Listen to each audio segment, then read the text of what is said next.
স্বপ্ন দোষ কেন হয় পারভেজ ভাই? স্বপ্ন দোষ কয়বার হওয়া উচিত?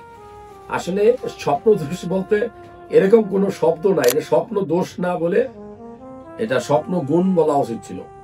আপনার শরীরে, আমার শরীরে নিয়মিতভাবে প্রতিটা মুহূর্তে বীর্য তৈরি হচ্ছে, সিমেন্ট তৈরি হচ্ছে, শুক্রাণু তৈরি হইতেছে। আপনার শরীরে যে পরিমাণ শুক্রাণু তৈরি হয়, যে পরিমাণ সিমেন্ট তৈরি হয়, বীর্য, সেটা কিন্তু একটা নির্দিষ্ট টাইম আপনার শরীরে অবস্থান করবে, 72 ঘন্টা, 3 দিন। এরপরে কিন্তু এটা শরীরের সাথে মিশে যাবে। আপনি যদি খারাপ খারাপ ভিডিও দেখেন, বাজে কোনো মেয়ে নিয়ে মন্তব্য কল্পনা করেন, ঘুমের মধ্যে আপনার স্বপ্নদোষ হতে পারে। এটা খারাপ কিছু না।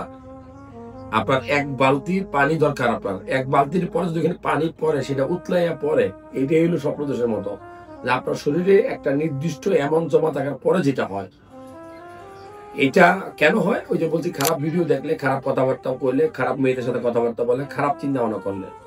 তবে মাসে 7 থেকে 8 বার স্বপ্নদোষ হওয়া এটা স্বাভাবিক। এর বেশি হলে, অতিরিক্ত হইলে আপনি অবশ্যই ডাক্তার দেখাবেন। ডাক্তারের চিকিৎসায় এসব রোগ থেকে মুক্তি পাওয়া সম্ভব। স্বপ্নদোষ হলে বিয়ে শাদী করে ফেলা উচিত আপনার বয়স হলে।